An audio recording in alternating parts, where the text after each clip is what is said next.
అక్కడ కనిపించేది వెంకటగిరి రాజా గారి ప్యాలెస్. అది ఇప్పుడు కూడా అందులో వాళ్ళ తర్వాత జనరేషన్ రాజులు కూడా ఉన్నారు. ఇది ఒకప్పుడు ఉద్యానవనం అంట.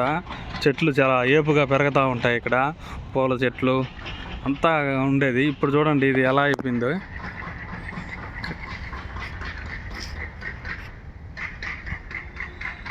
అది వెంకటగిరి రాజా, గ్రేట్ రాజా గారు ఉండేది అది.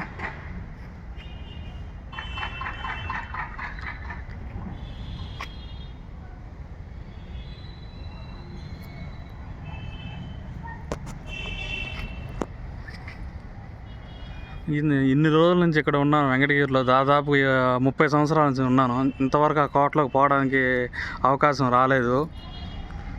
ఈ వీడియో బాగా పాపులర్ అయ్యి అవకాశం వస్తే బాగుండు అని అనుకుంటున్నాను.